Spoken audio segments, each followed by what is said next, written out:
Hello, ViewPoint listeners. This is BaseNet Internet Television national political correspondent Tony Mizuko coming to you with episode 3 of ViewPoint, our Iowa coverage special episode. I'm here with our producer and director of programming for BaseNet Internet Television, Ed Jupin. We're going to start the hour off with some sad news. I'm sorry to report that my former co-host, Michael Vincent Dow, has been killed in an intellectual accident where he tried to think outside of the box and his mind exploded. But fear not, folks. I will be able to take you through our Iowa coverage and our election special until a suitable co-host is found. Don't forget, I have an MPA degree, which stands for a Master's in Political Awesomeness. And we're going to... That's why he's gone. You scared him away. I must have. We're going to go right into our Iowa coverage. As you all are aware, some people are saying that Mitt Romney won the Iowa caucus. Some people are saying it was really a Santorum victory. I don't know if eight votes is really considered... And some people are saying it was a Barack Obama victory. That's true. I don't know if 8 votes is truly a victory, although Richard Nixon said that finishing first in politics gets you, or finishing first in the Olympics gets you gold, and finishing second gets you silver, and finishing second in politics gets you oblivion, or something to that effect. Mm-hmm. But, you know, it's really Mitt Romney's race to lose at this point, and in a sense it always has been. Rick Santorum is now not only surging, just as Gingrich surged, as Paul had surged, as Bachmann and Kane had surged before him, but Santorum has something under his belt. And that is an outstanding victory in Iowa. He was polling nationally at less than 5%. In many places, he had very little organization, very little money, and he came out to get the same number of votes, within 8, of Mitt Romney. So that's really a victory for Rick Santorum. He's now a front runner with something under his belt, whereas all the other front runners had somewhat been flavor of the week. Is it really a tie? Is it really a Santorum victory? Is it really a Romney victory?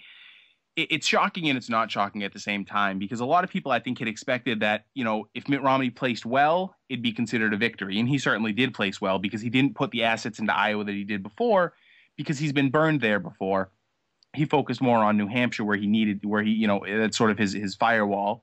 I think if you look at Rick Santorum, it's the same thing. People expect somebody else to do well, but a victory or coming in so close to Romney within 8 votes, that's really a Santorum victory. I mean, you can't deny that that's not a... But Santorum did give it his all. He, within the first week or two, they say, of his campaigning there, he had already visited every single county in the state. Exactly. He made a point of hitting all 99 counties twice. And this is critical for what's going to happen coming up in New Hampshire and for what's already happened in this race. And I'll give you a couple examples. Herman Cain, when he won the Florida straw poll several months ago, which sort of propelled him to the front, when everyone asked him how he did it, what Herman Cain said was that he got in a bus, drove all around the state, and met with people. And that's what got him to win. Now, Rick Santorum basically did not leave Iowa, got in his Santorum bus, and hit all 99 counties twice. He put the groundwork in. Leading into New Hampshire, where Romney has an outstanding lead, and I think Romney's lucky that Iowa and New Hampshire are only really a week apart. If they had been more, 2, 3, or 4 weeks apart, I think Romney's lead could have gotten chipped away. I still anticipate Mitt Romney winning New Hampshire, but for you listeners out there who aren't sure, the candidate who's put the most days in New Hampshire, it's Jon Huntsman. Although Huntsman is not polling too highly in New Hampshire, he would do much better in New Hampshire with a lot of more moderate Republican voters than he would in Iowa, where you tend to have a lot more social conservatives and a lot more evangelicals who would not necessarily go for Huntsman or even Romney in that case. So it's going to be interesting to see what plays out. Huntsman's the one who's put the groundwork in. He's been there in the ground in New Hampshire. And before you start dissecting this too far, for anybody that's been living under a rock, let me just give a couple of the final results here. I'll go down the list just as far as Herman Cain, but I will do this quickly, because believe it or not, Herman Cain did get some votes. Mitt Romney, 30,015. That's 30015. Rick Santorum, 30,007. Ron Paul, who I know you'll discuss, 26,219. Newt Gingrich, 16,251. Rick Perry, 12,604. Michelle Bachmann, 6,073. Jon Huntsman, 745. That's 3 digits. Herman Cain, 58. That's 2 digits. There's a couple interesting things about these numbers. First and foremost, there's 58 people in Iowa who selected Herman Cain who are dear friends of mine and are after my own heart. Secondly, I consider Romney and Santorum to be a virtual tie, if not a Santorum victory. Ron Paul, I think in some ways some people were a little disappointed. He did very well. I mean, finishing third, and it was a close third. It was within 3%. This wasn't a front runner. Many people actually picked him to win, though. Flat That's out true, win. and I think people had been expecting this sort of come from nowhere Paul to win Iowa, and it didn't happen. And I think quite a few people were a little bit surprised by that. So in that sense, I'm disappointed by what is otherwise a phenomenal showing for Paul. I will tell you, if you look at the Real Clear Politics average of Paul's rating across a series of polls from the last 6 months, it's the only candidate that's sort of steadily been going up, hasn't dropped, and hasn't had a giant peak yet. So that's interesting to know that as we get closer and closer, slowly but surely, Ron Paul has been building and building. He does have a decent organization in New Hampshire. Again, Romney is still expected to win, and I'm still placing my bets that Romney will win New Hampshire handily. But again, who's going to be that second and third place person, and who's going to drop out after New Hampshire becomes the question. I think Newt's showing was expected. He had kind of done well and then come down a little bit. Perry, I actually think, did surprisingly well, considering he sort of came on the scene in August and was the end-all and be-all of the Republican primary, and then fell sharply, and kept falling. Forced Bachmann out of Iowa. Yeah, I think it was either going to be either one of those two that were going to end up dropping out after Iowa, and he came up to step above her, so she's the one that's gone. Right, and I'm a little surprised by that. I thought Bachmann would have done a little bit better than 5% of the vote. It's her state. Exactly, and considering she's done so well there in the past, I would have flopped her in Perry's numbers or even put her up closer with Newt, but she had fallen off completely, and she dropped out of the race. But here's an interesting thing going into New Hampshire and South Carolina. New Hampshire being more moderate and more establishment Republicans, South Carolina is very conservative, but it is the governor of South Carolina, Nikki Haley, a Tea Party favorite, has endorsed Romney. But we've got to look at where that 5% of Bachmann's votes are going to go. Who's going to pick up those votes? Are they going to get spread evenly among all the candidates so it doesn't make much of a difference? I'll tell you, that may be possible, but you know where they're not going is I don't see them going to Mitt Romney. Right. I don't see him picking up that 5%. I don't see Newt Gingrich picking up much of that 5%. It's Paul, Perry, and Santorum that might pick them up. Now, if you spread it evenly between the three, it's nothing. But that could be huge for Santorum. But what happens if 4 out of that 5%, if 80% of those Bachmann voters now start picking on Santorum? All of a sudden, he's now jumped up what would have been above Romney in the Iowa caucus. Same thing with whoever drops out after New Hampshire, which I'm fully expecting Perry to probably drop out after New Hampshire. So. The one thing that'll keep him going is, again, he raised a huge amount of money in a short amount of time. He may just have to stick it out to spend that money because people aren't going to be happy when he, ends a campaign with a ton of money. So if Perry was sticking it out past New Hampshire, it's only because he's there to spend money and because people have given him quite a bit of money and they expect him to at least, at least work for his money. With it, right? Exactly.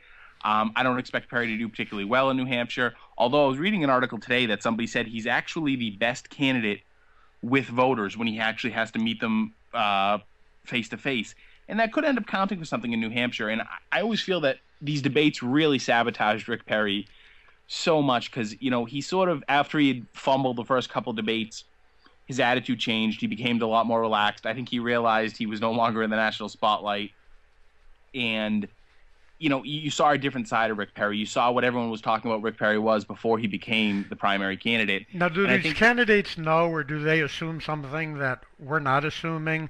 I just read today that Mitt Romney has already left for South Carolina. He's not even in New Hampshire. Well, and they're saying now that's pretty confident to leave, to stop campaigning in New Hampshire and to head down to South Carolina. I can definitely tell you it's going to hurt him a little bit over the next few days because if I was Rick Santorum, every speech I give is going to start right off with Mitt Romney's not here, I am. Mm-hmm. I think that it's overconfidence, but it's overconfidence based in some fact. I mean, right. Again, if you looked at the polls up to Iowa, and I know later on in this discussion we're going to talk about polls, but looking at the polling up to Iowa, depending on what poll you looked, depended on who was ahead. New Hampshire is like that up to Romney, where pretty much Romney is polling significantly ahead of everyone. And I know I'm going to mention this again later. When you have a poll where somebody is 20, 25 points ahead, that's usually an indication of a victory. When it's, somebody's at 23% and then somebody's at 21 and somebody's at 15 and somebody's at 10, well, you don't know what's going to happen. But he is solidly ahead of New Hampshire. And, if you think about it, New Hampshire's only a week from Iowa. He packed up, moved his bags. The next couple of days, I don't think he's going to win any other votes. He also, if you want to look at what Romney's thinking, is he wants New Hampshire to happen as quickly as possible. Because now that there's this new front runner in the race, he doesn't want to get taken down. He doesn't want a chance to have people start to attack him on his conservative credentials. He just wants New Hampshire to happen and be done with. And I think he would accept a lower percentage victory in New Hampshire to have it done with sooner, rather than win it bigger by staying there later or by having what about it this? Later. I know you're going to get into percentages, but what about this 25% that both New and the Democrats are hounding on now ever since Iowa a day or two ago about calling Romney the 25% man, that he just can't crack 25%, and he's not going to beat Obama with 25%. Well, it's funny. He can't crack 25% in a race with 5+ people. And that's how we've got to look at that. I think the Democrats are scared. The fact that they're talking about how every Republican candidate isn't electable, and this person can't pull this person can't pull this. Romney is polling right around where Obama was when you look at the two of them up together. Mm-hmm. Romney's not able to pull more than 25% because you've got a race with 5 other people in it. Right. And I think that, if you were to start putting him up against these other candidates one-on-one, you would see a candidate emerge and start to have Romney would start to have a much bigger victory percentage. Now, him and somebody like Huntsman might be in the middle, but I think, if you were to go up against Gingrich now, I think Romney would poll quite a bit higher than Gingrich. And I think that's what it is there's so many other people in this race. Yep. You can't compare a 5 or 6 person race to a 2-person race. Romney's always been stuck at that 25%, but that shows consistency. That shows a base. That shows that he's got those people there. And one thing I've said before in ViewPoint, I will always say again, Republicans vote for Republicans and Democrats vote for Democrats. It's about the people in the middle. And ultimately, even, some of the Rick Santorum fans, the Bachmann fans, the Perry fans, when Election Day 2012 rolls around, they're going to cast their vote for Romney. They're not going to vote for Obama. No. And people need to realize that. And especially when you look at the extreme ends of the party, and I hate using the word extreme because I don't really think conservatives or liberals for that matter are actually extreme. But if you look to the ends of the party, liberals are not going to vote for conservative and conservatives are not going to vote for liberal. It's just not going to happen. No. So, Mitt Romney as the Republican candidate is going to possibly get moderate Democrats. He's not going to get liberals to vote for him, just as Barack Obama is surely not going to get conservatives to vote for him. What it comes down to, though, is how they play the middle and how energized that base is. And I'm going to go back to Santorum with this. Obama's base was energized 4 years ago. It is not as energized today. It has been beaten down. There are a lot of people out there who are not happy with him on his side.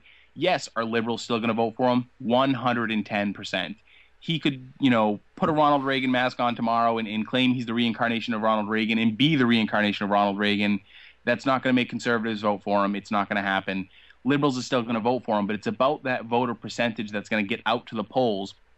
When you don't have that enthusiasm, you lose some of that base support. 100% of Obama's base is still going to go for him, but what percentage of them are going to come out? With Romney, the base will be a little bit more enthused than Obama because they're going to beat Obama, and that's what they want. I've got another name for you to talk about. Okay. This is breaking news as of 9 o'clock tonight. We didn't even mention, we're Thursday, January 5th, 2012 here. 9 o'clock tonight, the Boston Globe endorsed John Huntsman. Really? I did not know about that. That's pretty interesting. I think that I think the endorsement is going to hurt Romney, but you've got to look at it that anyone with a brain who wants to understand politics, Mitt Romney was a governor, Republican governor, in a state that is thoroughly controlled by Democrats, that is the bluest of blue states. Remember, Ronald Reagan won 49 states and only lost the city of D.C. and Massachusetts. Mm-hmm. It is a very blue state. It is very much a family politics state. It is a old favoritism. I mean, our last 3 speakers of the House have gone to jail in this state, and that's not for nothing. And the Boston Globe is not a conservative newspaper in the first place. Exactly, and I think it's them, if anything, probably trying to take a shot at Romney.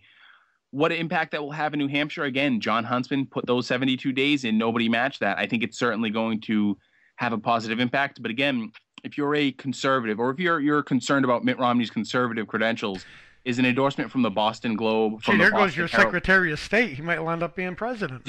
Exactly. Then Romney's going to have to end up doing something. And I think, it's funny because a lot of liberals have said, well, I guess we could deal with John Huntsman. We could accept him. And I think that's, a little bit of fear mongering on their point. So they're going to want to pick the candidate, obviously, and it's probably Huntsman, who's closest to their views.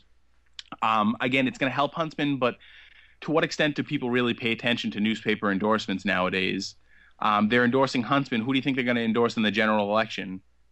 I have a feeling it's going to be Barack Obama. And if not, I don't think anyone's going to pay attention to that. It's good publicity for Huntsman, but I don't think that it's really going to impact a lot of voters who are going to say, "Oh, Jesus, the Globe." No, do I care who the Boston Globe endorses? No, I don't even care. I don't even care who Basenet Internet Television endorses. Should it choose to endorse someone? Yeah, Basenet Internet Television endorses me for all offices at all times. But yeah, you're right. So I mean, it's good news for Huntsman. It's all about the media and the spin cycle, and it's going to get the media, instead of running 8 stories tomorrow about John Huntsman, they're going to run 20 stories, and that's going to have an impact. The actual act of the endorsement, I mean, John McCain endorsed Mitt Romney. How many people out there are saying, oh, now that John McCain endorsed him, I'm going to go ahead for that Romney vote? I don't think there's anyone out there. A Nikki Haley endorsement that Romney got, that's going to have an impact. But the race is far from over. So I just think that Huntsman is in a good position in New Hampshire. It's going to help him, but it's still Romney's backyard. But you could see with Rick Santorum and with what you saw with Herman Cain that maybe that ground time is going to put itself in there. However, Huntsman finishing below third is the end of his ambition. Mm-hmm. He needs, and I don't think he's going to win, short of him coming from behind. I mean, everyone likes to think of politics as something is set in stone, and I'm always hoping for the outsider to win or for something amazing to happen, because I think that makes it interesting. That makes it theater. That's why I was happy with Santorum's victory in Iowa. But if you look at it, Huntsman finishing less than third in New Hampshire, oblivion. Just like with Bachmann finishing fifth in Iowa, she was expected to win Iowa or do well in Iowa. That was where she would do well if she's going to do well. She couldn't do it. She had to cut and run. John Huntsman, if he wins New Hampshire, it's a different story. But, him placing low in New Hampshire, he can't do anything in South Carolina. He's dead.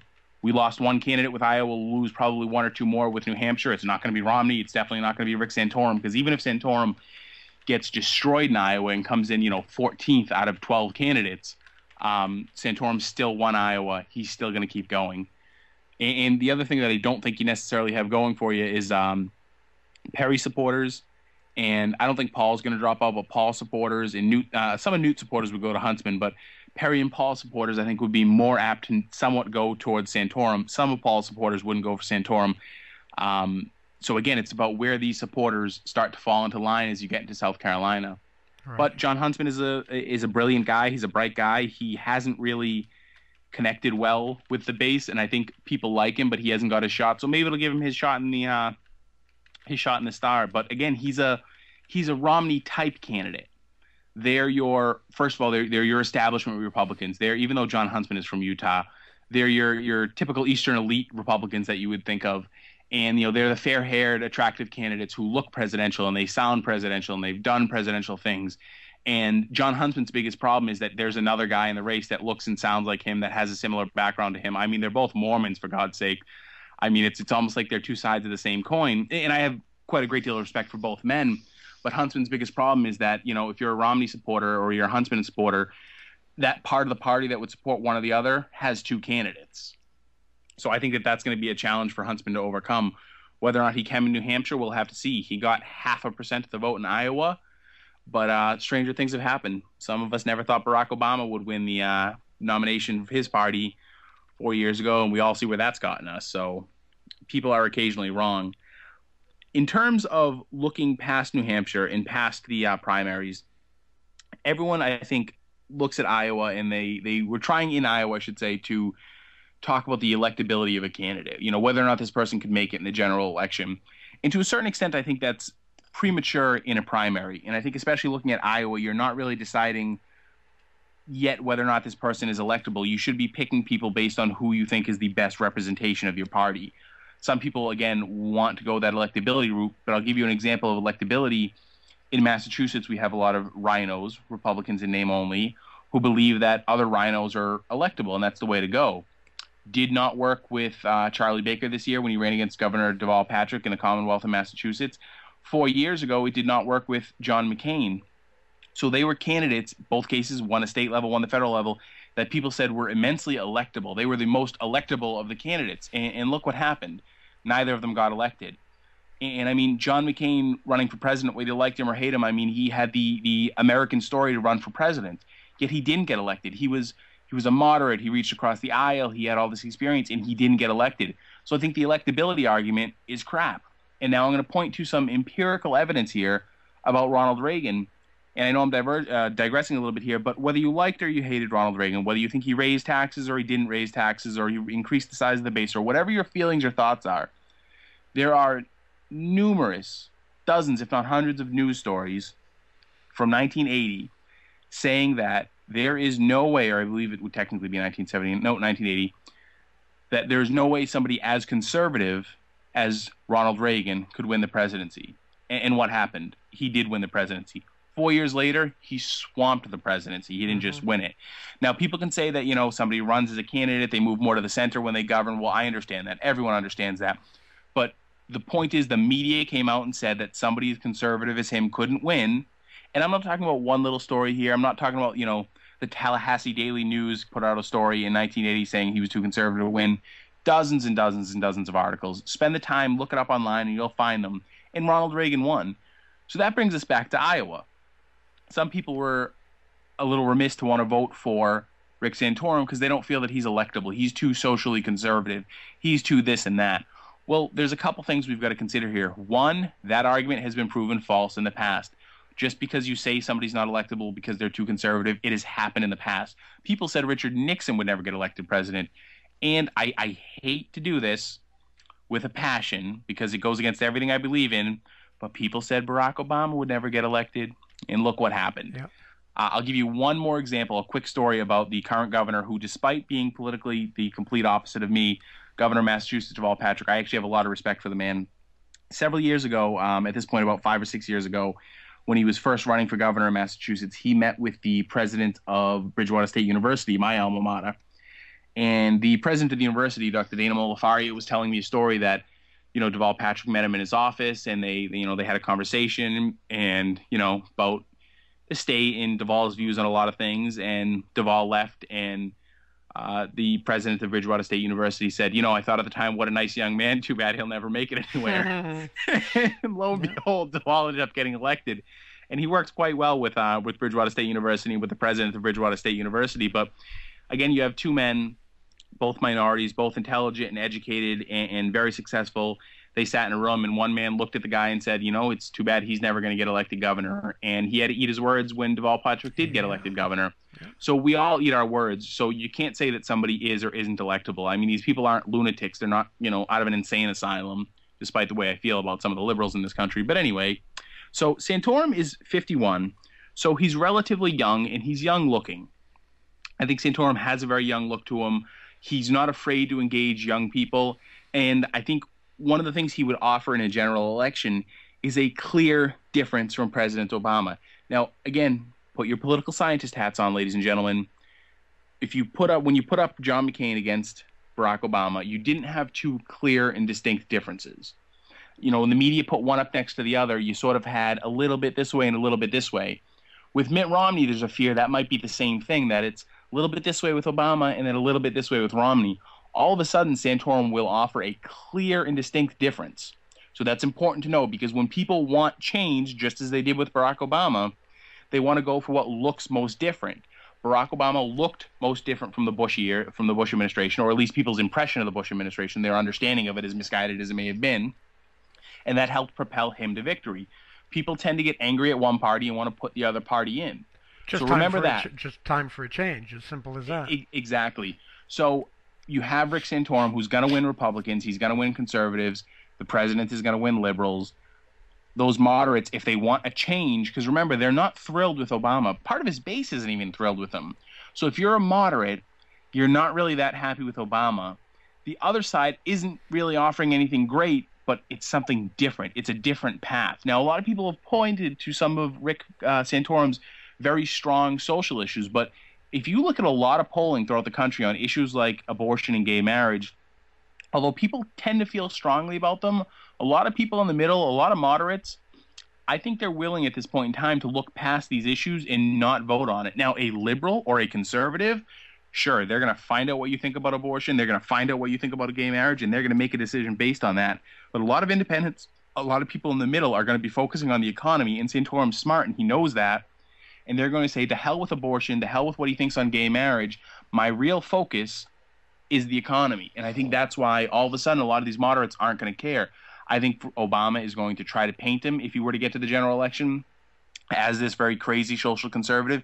He's going to want to rally that up. But remember, issues like abortion and gay marriage in the United States are not wildly popular issues. I mean, repealing Don't Ask, Don't Tell was not a wildly popular decision. I'm not getting into the benefits or the detriments of the decision, but it was not something that 88% of the country was wildly in favor of. So I think a lot of those people in the middle are just going to kind of shrug their shoulders and want to focus on something else. The other thing you need to look at Rick Santorum is he is going to engage the base far, far more than Mitt Romney is. I followed Rick Santorum's career for many, many years, and I've always loved him. He's always been a great, staunch social conservative. And I think that all of a sudden him, as opposed to Romney being there, the base is not only going to be fired up because they're going to beat Obama, because they think a true social conservative is actually going to get into the White House. He is going to fire up the conservative base in a way that Obama's base will certainly not be fired up, and in a way that Romney can't do. The other thing that Rick Santorum is going to have going for him is he will get evangelical voters out far more than Mitt Romney would, and God knows they're not voting for President Obama. And it's interesting, a lot of people tend to want to, lap evangelicals and conservatives together, but evangelical Christians only really started voting along the conservative line in the mid to late 70s. And some people say it was Ronald Reagan that brought a lot of them over to the Republican side, first and foremost. But if you read your Barry Goldwater, again, he explains that this really only is a 30, 35-year development. So that base, which generally will go for the Republican candidate, is more likely to stay home for a Mitt Romney than they would be to go out for Rick Santorum. I think they're really going to go out there. I mean, Rick Santorum's a Catholic. There's a lot of blue dog Catholics out there. Let's not forget the blue dog Democrats that were quite big a few years ago may turn around and start saying, I'm not talking about the Democrats themselves, but a lot of the Democrats in Congress themselves, but a lot of the blue dog Democrats out there may turn around and say, hey, you know what? We're Catholic. We believe in these things. There's Rick Santorum. He's Catholic. He believes in them. Because remember, Obama has won election in Chicago, which is progressive as he is. He won a national election, 55, 58% of the vote, whatever he had. But Obama has never won in red states and red areas. What has Rick Santorum done? As a Republican, he's won and lost. But more importantly, he has won in a blue state and in blue areas. And I think he's more of a danger than people are willing to give him the chance to be against President Obama, because he can energize that base, and he is a man who has won people from the other side over. It's as simple as that. I have a latest poll here from today, Thursday, January 5th. I'm going to go with the Rasmussen poll, as I know that you've said you'll put a little bit of stock into that organization. Yeah. They have Romney at 29%, Santorum at 21%, Gingrich at 16%, Paul at 12%, Perry and Huntsman at 4%. So 29, 21, 16, 12, 4, 4. Right, and the thing is, because there are so many more primaries, if that were how it closed today, you're looking at only an 8% difference between Romney and Santorum, which is more than enough for Santorum to go and say, hey, I'm the number 2 guy. Yep. Who's going to, again, if Huntsman polls that low, I think he's probably going to back out.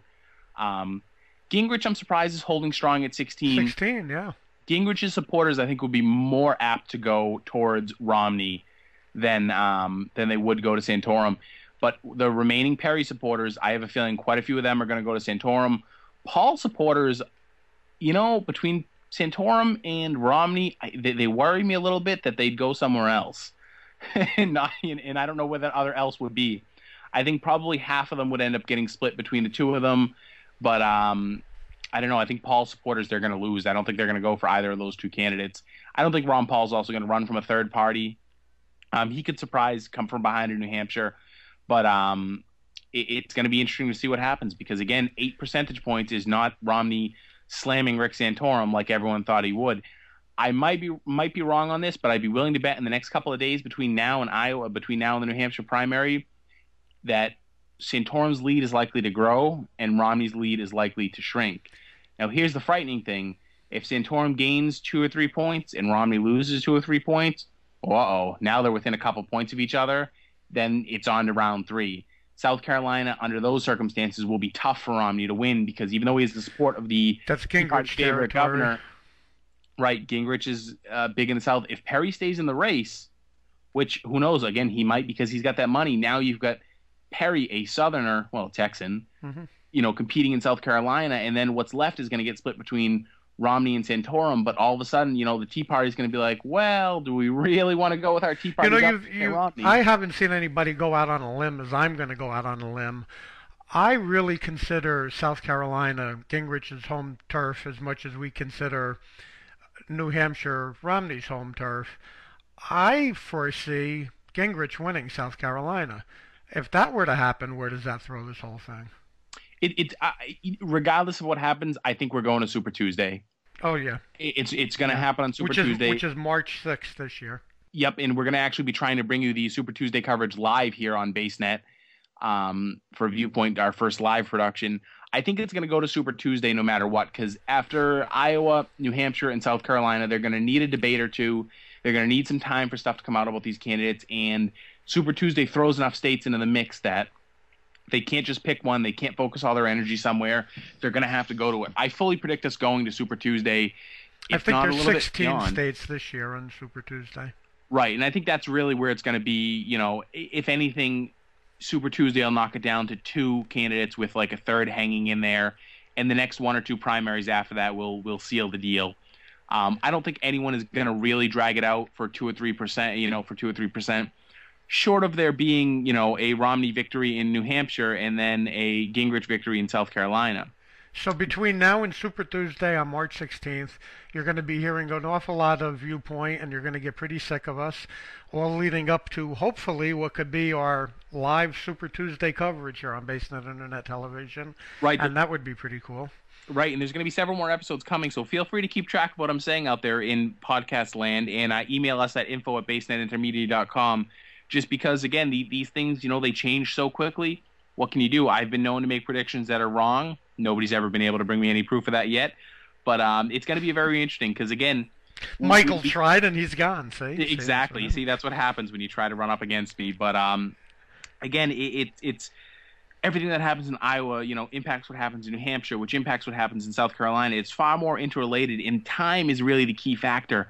I honestly think if New Hampshire was 2 or 3 weeks after Iowa, Romney would be in deep, deep trouble. It's close enough that it's going to help. Just too soon, yeah. Yeah, he's lucky that it's going to help. But again, similar to Iowa, whereas Rick Santorum technically lost by 8 votes, Romney only winning by 3 or 4% in New Hampshire is not really a big Romney victory. And again, as the field begins to narrow, it's about where those voters who were previously supporting another candidate go. Because Romney may be winning early on, but as you knock some of the more conservative candidates out, if they start lining up among Santorum, Romney could have a very, good victories early on. Before we wrap up this election coverage and we move on to our current news segment here coming up shortly, let's assume the polls are right and Romney is now moved down to South Carolina to campaign and he's not even in New Hampshire anymore. Here we are 5 days or so before the primary. If Romney is to come out on top, whether it's by 3 percentage points or 8 percentage points, going into South Carolina and then Florida a month before Super Tuesday, is it almost his, as you've been saying all along, it's his to lose anyway, but with a New Hampshire win, is it really his to lose? It is. If he wins New Hampshire, he's going to be able to say, I won 2 primaries. And I think even very conservative voters are going to say, he's won 2 primaries. Our chance to, overthrow him, so to speak, is running thin. And I guess I'll close you with that. If he wins New Hampshire, and the only chance that he could possibly lose the nomination would be if Santorum wins South Carolina. And the reason for that is Gingrich winning South Carolina, even if it happens, there's just not going to be enough to beat Romney after 2 victories. Santorum winning South Carolina would mean that technically Romney won 2 and he won 1, but Iowa's a tie, if not a Romney, if not a victory. Yeah. And Santorum polling high in New Hampshire is a Santorum victory because that's where Romney's expected to trump. So then if other Santorum candidates. were to outright win South Carolina, Oh, then it would be 50-50, right. if not in Santorum's favor at that point. Correct. Well, ladies and gentlemen, that wraps up our Iowa caucus coverage, and now we're going to move into our In the News section. And topping the list of the In the News section, which seems to come up quite a bit on ViewPoint, Iran warns U.S. carriers to stay out of Gulf. We're going to double that with an article that apparently claims that the missile tests that Iran conducted failed and had some interesting photoshops in them. But I'm not sure what the exact position of the U.S. carrier in the Gulf is right now. It's possible that it was leaving on a routine patrol or being swapped out, and a lot of times the Iranian media has a tendency to film a U.S. carrier leaving, makes these outrageous claims internationally, and then domestically is able to portray it as, we told the U.S. fleet to leave, they've never left, or, we told the U.S. fleet to leave, and here they are leaving the Gulf, it's a victory for us. I think both sides keep ratcheting up the tension. I don't think both sides actually want to go to war, but I think that Iran is playing to a domestic audience as well as trying to not appear to be insecure, while I think that's actually what's happening. Again, the second article was that missile tests that Iran conducted, that they claimed to have long-range missiles that could hit Israel, and these missiles apparently had a range of about 125 miles, which won't actually even reach the U.S.-based Fifth Fleet in the Gulf. So I don't know what Iran's up to nowadays, but they keep spouting their rhetoric, and I don't actually think that if the U.S. Fifth Fleet or the carrier that's in the Gulf returns into the Gulf, I don't think that's going to trigger a war. I don't think Iran would start a conflict over something like that. I think they were playing to a domestic audience, and if you notice, they had ratcheted up tension by announcing these the last 10 days of war games. Then they kind of toned them down a little bit by saying, well, we actually wouldn't close the Strait of Hormuz. And now they're coming back again and saying, well, you're leaving the Gulf, so, stay out. While you're talking about Iran and potential conflicts like this and their missile testing, what do you see about this subject out there of the Taliban supposedly wanting to sit down to some kind of peace negotiations? I don't think I buy it. I certainly don't. Historically, it's been proven that they tend to do it, and then they're using it to regroup. It could be a sign that we're winning, that we're doing better in Afghanistan, that we're really pushing them up against a wall. It's possible that the death of bin Laden had brought them it brought more force to bear down them than they thought. I think that would have been a great, up until the time of his death, a great recruiting tool. The Americans attacked 10 years ago. We wouldn't let them have bin Laden, and he's still alive. And the fact that he's dead may make it more difficult to recruit. They may have had a change where they're hiding their leaders. And I don't see the genuine element of it. If they were genuine about it, they would change their name. They'd stop calling themselves the Taliban. They'd move back into the cities. They'd get, regular jobs, and they'd just start being politicians, so to speak. I don't buy into it either. Exactly. Them trying to argue it from the point of the attempt, them trying to, I don't know if you want to say argue, but them trying to deliberate and discuss and, engage the United States and Afghanistan as the Taliban makes zero political sense. So I think it's just a ploy, and it's just a maneuver on their part. I don't think anything's going to come of it. And again, I think it's just they're trying to regroup and, change their strategy. But, Iran could be the same thing. They are just playing for diplomatic time. I think a lot of us in this country and around the world are waiting for something to break. And I think Iran and the United States and the Gulf, they're waiting for something to break, whether it's the U.S. waiting for domestic pressure to, bring Ahmadinejad down, or some, Syria or Libya-style protests to go on in Iran. I think Iran's just waiting for something like that to happen as well. And I think in Afghanistan, it's probably the same thing. Everyone's waiting for people to shit or get off the pot.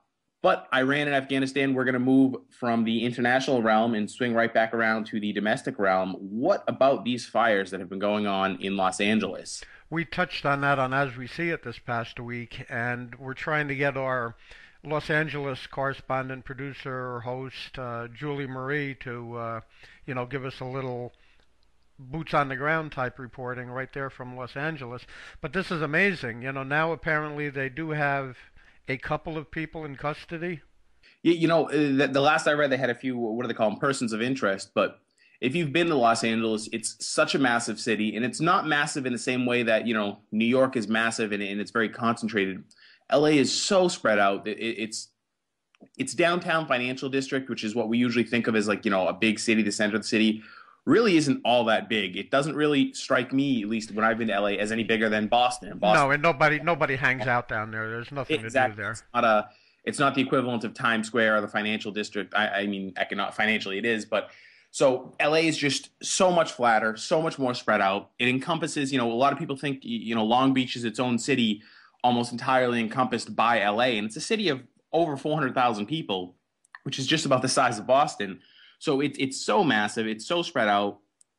It's really the West Coast capital. And I guess what scares me about this article is it's one of those stories that you read about one day and you don't really read it because it says, series of 3 or 4 car fires in LA. And you say, well, somebody had a bad night. And then 2 days later, you read about it again, and then all of a sudden it's like, what is going on? And I guess what really frightens me about it is if you think of, and I'm not one prone to conspiracy theories, but if you think about the lone wolf theory, about what one lone terrorist, domestic or foreign, could do in the United States, and you look at something like this, and it does start to make you worry. Sure, because it's not just cars. It's these that Los Angeles area is known for these apartment-style houses that, for people again that aren't familiar with the Southern California area, they typically look like what motel complexes look like throughout the country, like these 2 or 3 story motel style looking things. Those are apartment buildings out there. Right. Underneath the first floor of the building are carports. So a lot of these cars that have been torched are in the carports, and it's burning down or setting on fire the apartment building complex itself too. Right. And in such a densely packed city, in such a densely packed area, it really does make you worry about one day when one of these car fires is going to get, a whole apartment building engulfed. And, I always think, and again, this is me being Mr. Negative here, but, you think of the danger, the damage one person could do with a gun if they ran into a crowded movie theater or a crowded mall. And this person's running, setting fires. And it really does worry you, if you were to run around your neighborhood setting fires on houses, how many houses could somebody get before? Sure, and here all at once. Not to give these guys any ideas here, but you torch one car in one of these carports, you could potentially burn down 50 people's living space. Exactly, and I mean, if you, and again, not suggesting anything, but however they're doing it, if you're throwing a Molotov cocktail or something, and somebody's driving through a car and just whipping them out a window, I mean, it starts to frighten you about the potential of damage and the potential of destruction that one person could be caused. And again, I would surmise that if you were going to set a car on fire, it's probably fairly easy. I don't actually know how you do it, but it's fairly easy to do it and then to get away. And again, LA, for those of you who have not been to Southern California, it is and has been for over half a century. It's a car city. You don't take public transportation in LA. You drive. You drive everywhere. Everyone has a car. There are cars everywhere. There's parking everywhere. There are massive, 16,000 lane highways that all fill up with cars that run through the city. So there's a lot of targets out there, and it's got to be very easy to just disappear into such a big, diverse city. Well, I hope they do have a couple people in custody, and we'll see what happens. Absolutely. But hopefully Los Angeles will recover from these fires and hopefully catch whoever is behind it, or at least hopefully it'll come to a stop. But there is one, we're going to move on to one other article. Since we're moving to the West Coast, we'll go a little bit further out to California. And we've all been reading the news about the Obamas returning from their 14-day and $4 million vacation. Whether this is news or opinion, I'll let you decide for yourself. But I always find it interesting that the president's travel has become such an issue in the United States. And if you wanted to approach it from, so I guess we're going to take a break from the news as I give you my opinion on this news topic more than anything. If you approach it from the perspective that, a lot of Americans out there are suffering and the president's on vacation, well, whether or not that's wrong, I guess is up to the individual to decide. I don't necessarily think it is. He's not suffering. He is the president of the United States. If you've remained gainfully employed throughout the recession and you go on vacation with your family, I don't think there's anything really wrong with that. Perhaps some of the images of the president dining in five-star restaurants could have been toned down a little bit. But in full disclosure, I think everyone out there that listens to ViewPoint knows I hate Obama with a passion. He is the president of the United States. I think he's entitled to a vacation or two every year. A lot of the cost that goes into it goes to, Secret Service cost and securities and whatnot, which, again, is upsetting that it's so much money. But this is the president of the United States. Granted, I hate him. So I guess coming from somebody who's the complete polar opposite of Obama and really just hates the guy's guts, I don't have that much of a problem with him taking a vacation for a week or two.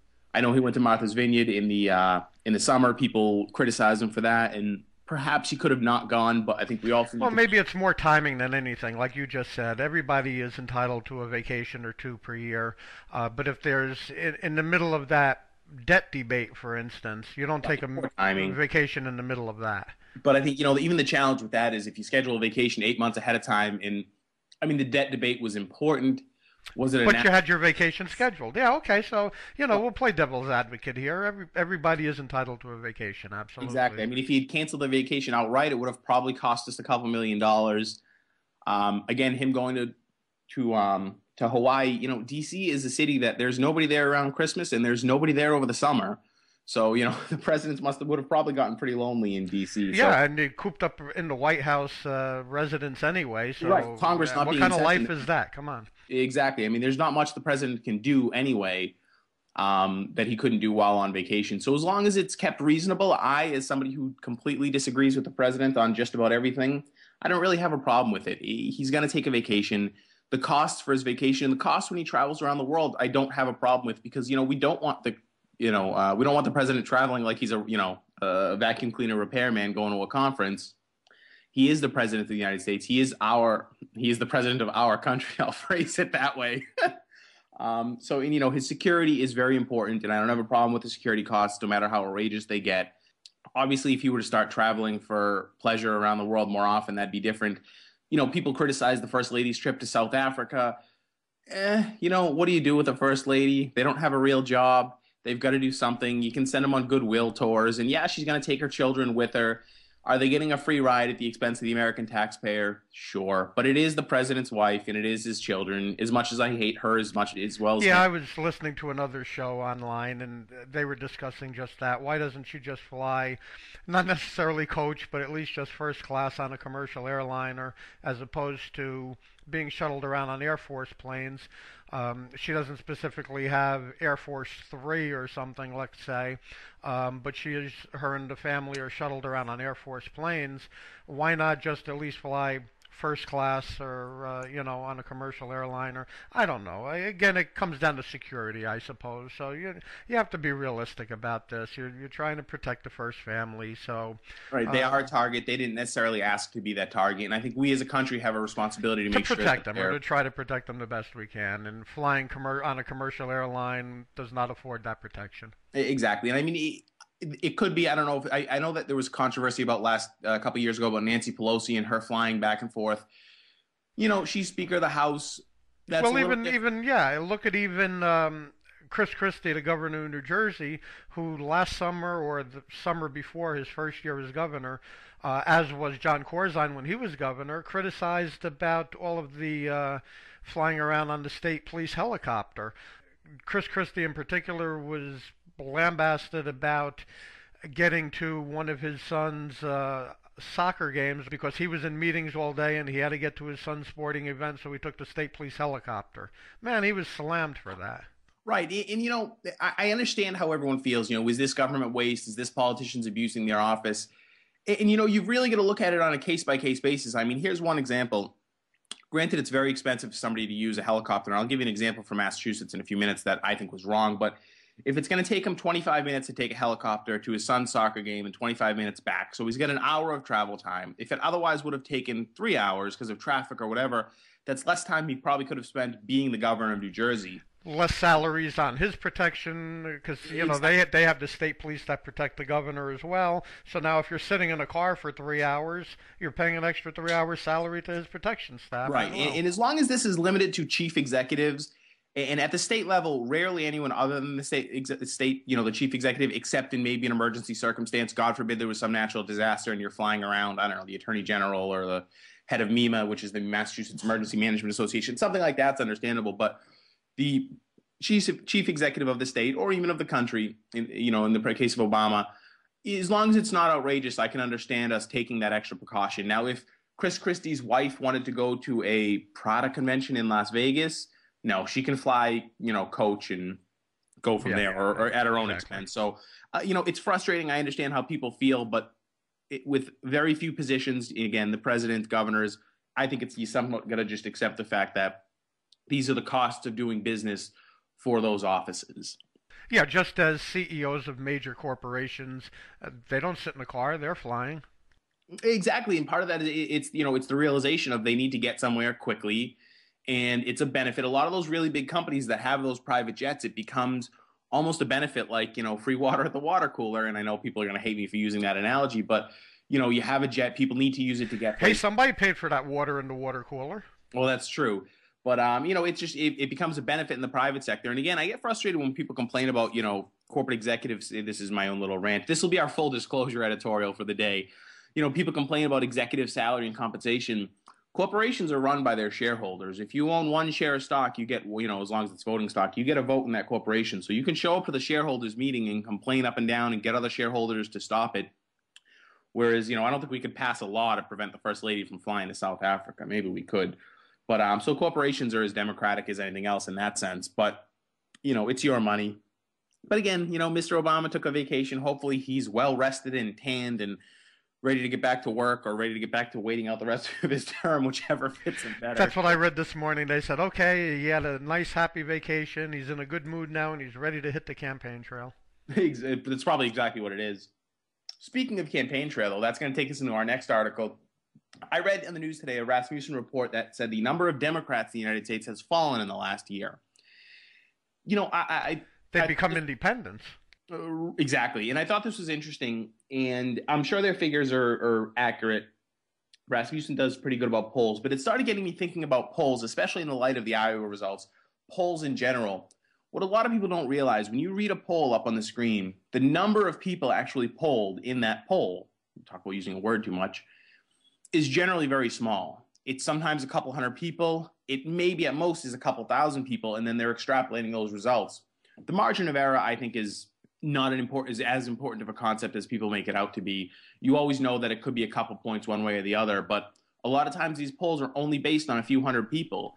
And when you look at Republican primary polls, for example, and it says, this one says Romney's ahead, this one says Santorum's ahead, this one says Paul, this one says Gingrich, this one says, whoever. You've really got to try to get into the details of these polls, because, a poll might put Romney ahead, but that poll didn't include John Huntsman in it. That's what happened with John Kerry. George Bush was pretty darn close to conceding the election just based on the initial voter polls at the voting sites. And you're absolutely right. And, that's just, if you had 2004, I guess it was. Right. If you had a poll, let's say going into a general election, and let's say the Republican candidate versus Obama, and Obama's polling at 86%, and the Republican candidate's polling at 9%. All right, I'm willing to bet that, that's probably a good indication that Obama would win. But when these polls are 50-45, 45-40, 47-43, it's still not only very much toss-up, but it could be going 10 or 15 points in another direction that people just don't know about. So I guess I would caution everyone out there, to our viewers of ViewPoint, our listeners of ViewPoint, just be careful what you read in the polls. What I tend to do is try to look into the poll a little bit, see how many people were there, see how many non-responses there were too, because what a lot of polls will do, and if you've ever studied statistics and whatnot, you'll understand this.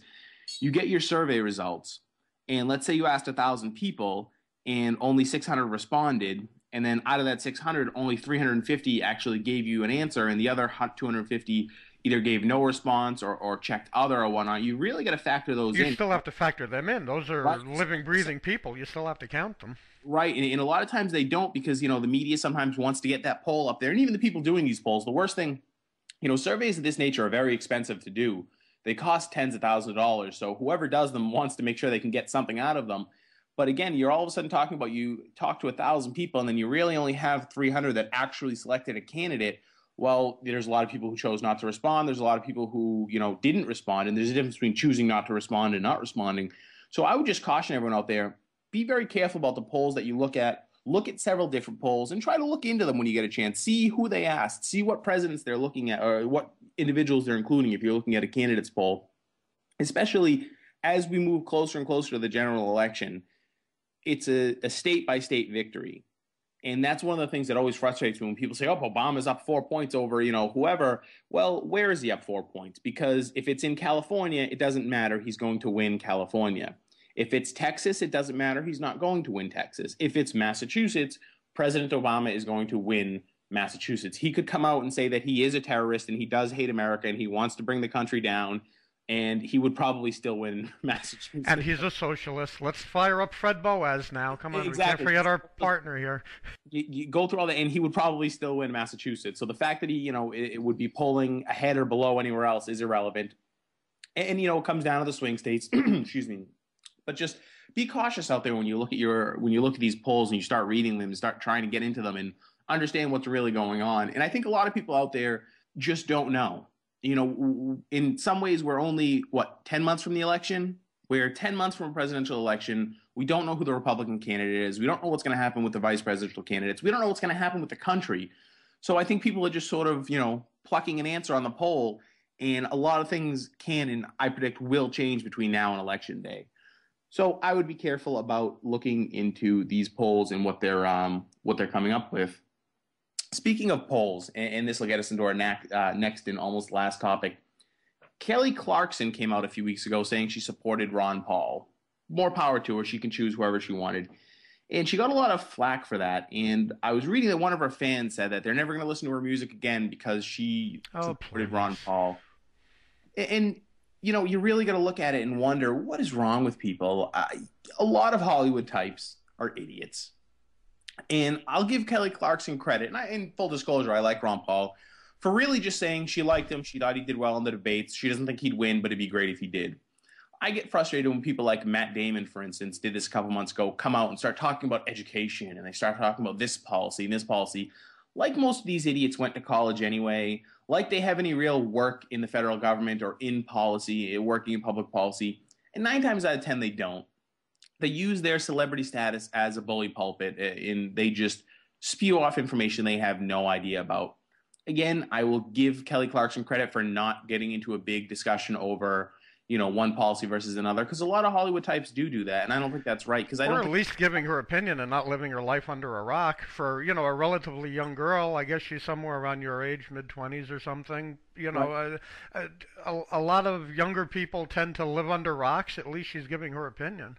That's true, and she threw it out there, and there's always been a concern that being a conservative in Hollywood is, and this by no means she's a conservative, but is something that you need to be careful about. And I guess you're right. I applaud her for coming out. And to her fans out there who, aren't going to ever listen to her again because of her political views, let me tell you, there's a lot of music I listen to where politically I hate the views of the person I'm listening to, but I'm not listening to their political views. They're not on ViewPoint. They're making music that I enjoy. So when you want to listen to somebody with your own political views, check out shows like ViewPoint. When you want to listen to good music, don't concern yourself with their political views unless they are so far, unless they're a raging Nazi Klan member or something. But we still welcome them on ViewPoint.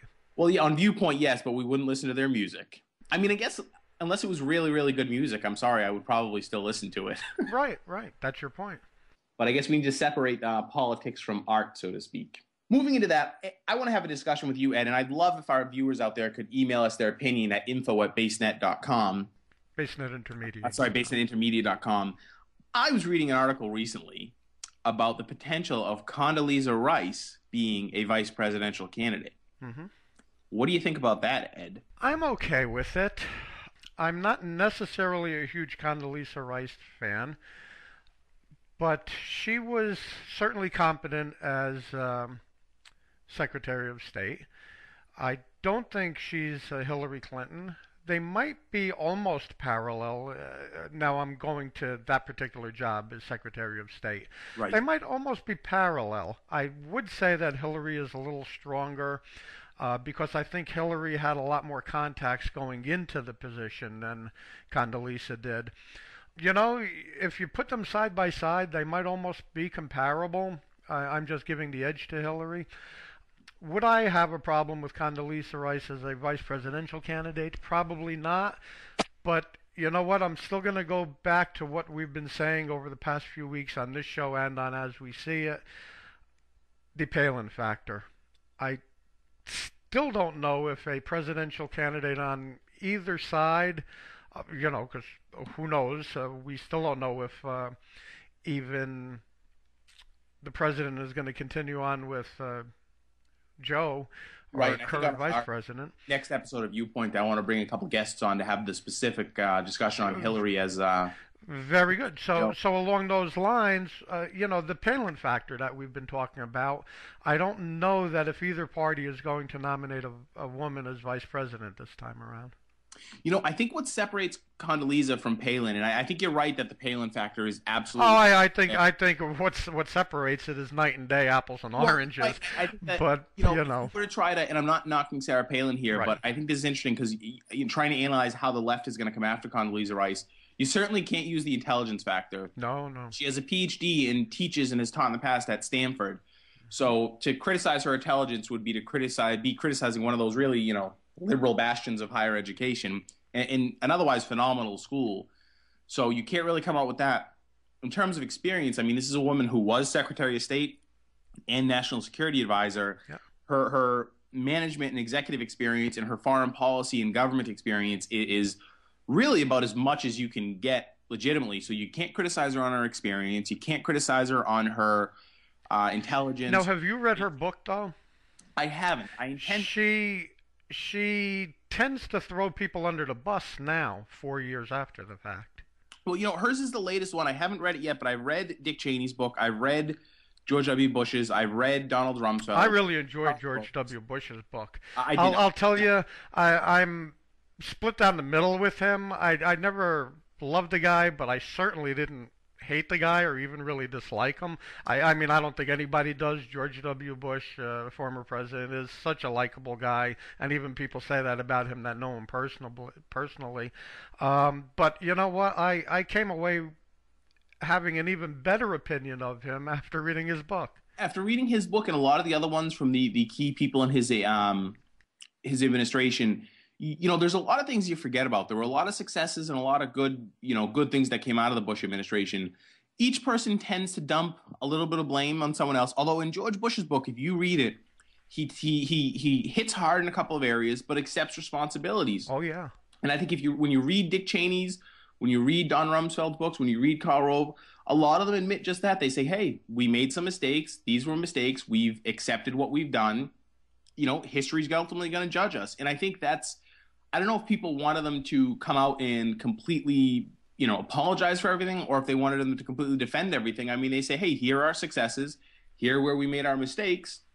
Let history be judged. And I think that there's that consistency between all of their books that, and again, they each take little shots at somebody here or there. But I haven't read Condi's book yet, but I would guess it would be probably something of the same mold of here's where we think we were right. Yeah, and if somebody gets thrown under the bus along the way, so be it. Exactly. I mean, if she's trying to throw everyone under the bus, I don't think that'll work for her, and I think that'll come out to bite her in the ass. I don't think separating herself completely is going to be beneficial to her part. But if she comes, so what do you think about being a vice presidential candidate? It's a very intriguing idea because she is a very strong candidate to be vice president. I mean, when you think about it, you want somebody who can jump in, and we always say this. Somebody who can jump in and take over for the president in a crisis or an emergency. She seems pretty cool-headed. She's very educated, knows defense policy. She knows diplomatic policy and protocol. I mean, she's that kind of person. You would know that, God forbid, if something happens to the president, this person's going to make smart decisions. They're going to do the right thing, and they're going to get it done. And so I think in that mold, she is the ideal, in some ways, vice presidential candidate. Now, for putting the Iowa caucus aside, because one caucus doesn't decide the candidate, which out of your top-tier candidates in the Republican Party could potentially pick her as a running mate? I don't certainly see all of them choosing somebody like her. You know what? I mean, and this is probably going to sound sexist right off the bat, if Michelle Bachmann were to be the presidential candidate, Michelle Bachmann, and I'll give you the whole rundown of everyone that participated in Iowa, regardless of the results, Michelle Bachmann would not pick her. I just think that would be, the female presidential candidate picking her. Right. I don't think that would work. It would be a tough sell with Ron Paul because he's very, very different in terms of his philosophy. But that might work because he might want to say, hey, here's somebody who's younger, a little less crazy to take over in the event that, I finally kick the bucket. And she would be seen as a moderating influence on Ron Paul. And I mean, Paul and Rice, that would be a really weird ticket. But I could see Ron Paul being like, okay, I want people to know that, maybe I'm not crazy and whatnot. Here's somebody kind of balanced and rational and intelligent. Not that Ron Paul isn't, by any means. I'm not saying that.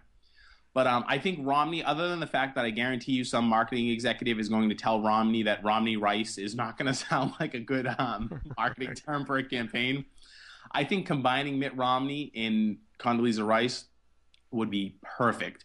I think Rick Santorum picking Condoleezza Rice would be, I think very good. Because, again, looking at both Romney and Santorum, remember, they've both won elections in very blue states. So people who have won elections in blue states, picking somebody like Condoleezza Rice is going to help them out quite a bit. And I think she would probably help Santorum moderate some of his views on foreign policy. Romney, who somebody might attack as not having foreign policy experience, is now bringing a vice presidential candidate to the table who has extensive foreign policy experience. The same could be said of Rick Perry. The same, Newt Gingrich, not so much, but Newt Gingrich would want something a little bit nicer and a little bit more of a smile. And I don't know if that's how people take Condoleezza Rice, but I think she's a more calm personality to kind of counteract his, angry grandfather attitude. So I would almost think, the exception of Bachmann, most of them would be able to pick Condoleezza. I think Romney picking her makes sense. I think they would probably get along the best. They seem to be the most, they're both business focused. They're both intelligent, driven, probably take a very executive role of things. That's the one area that Romney's going to be weak in.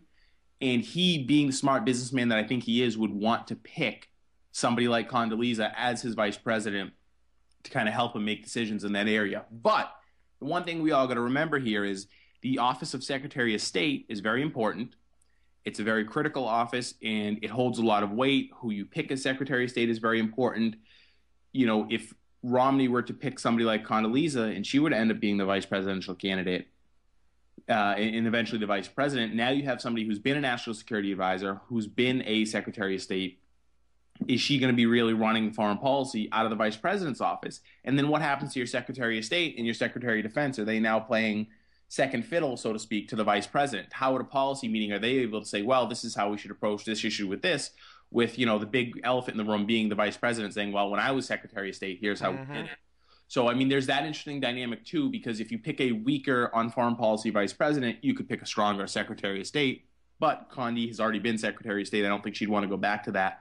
But it could help Romney really pull together a campaign. And I think, I don't know, it's all about how moderates and independents really look at Condoleezza Rice, which is tough to analyze. I don't think she came off as, and I hate to say it this way, but as evil as some of the Bush administration officials did in some people's eyes. So I think some people might say, Condoleezza Rice, she's pretty intelligent. She's all right. And I had a friend of mine recently, a liberal, who has, belatedly admitted that, in the event Romney were to get elected, he could be tolerated. And then when I mentioned Condoleezza Rice, it was the same sort of, well, if it has to be somebody that's not, Obama's choice, I guess that person could be tolerated too. So if liberals could tolerate her, then I would think that moderates and independents may go for her. And being the political scientist that I am, you might have a lot of black people who started to get energized by Herman Cain's campaign, maybe wanting to say, hey, look, it's time that, here's a black woman in the White House. And a lot of black women might want to be out there and say, hey, we're supporting a strong black woman being vice president. Does that mean that, Obama, who won 85% of the black vote, is going to win 12%? Absolutely not. But when you start talking about chipping away 2, 3, 4% of that, it starts to add up because it's an area that he counts on winning, that most Democrats count on winning. And I want to jump back for a second to our last story because it just came across the Twitters here from CBS News. As we're recording this show, Kelly Clarkson album sales have seen a significant boost after the Ron Paul endorsement. I think I either just came across right now. I either read that earlier or I read it a couple of days ago, and good for her. It's I don't know why. Maybe Ron Paul supporters all decided to go out there and buy her albums. It's interesting that stuff like that happens. But anytime something like that, a celebrity gets, God forbid, into a car accident, it's, this person, who are they? Oh, they did that song. That's great. Let me sell it. So she's certainly not hurting from it, I guess. But that's pretty interesting. Good for her. Maybe she'll donate some of those sales to Ron Paul. Or us. Yeah, or us at base. We've certainly plugged her 7 or 8 times on the show. So come on, Kelly, throw us a bone here. But all right, ladies and gentlemen, I believe that wraps up our third episode of ViewPoint, our Iowa coverage special. I want to remind everyone that as you continue on throughout the week, you can always find us on basenettv.com, and you can link to our YouTube and Mevio videos there. On Twitter, you can find us at BaseNetTV. On Facebook, we're there as just BaseNet. On Google+, we are BaseNet Internet Television. And anytime you want to send in any of your comments, questions, suggestions, info@basenetintermedia.com, info@basenetintermedia.com. Thank you all for listening, and stay tuned to the next episode of ViewPoint.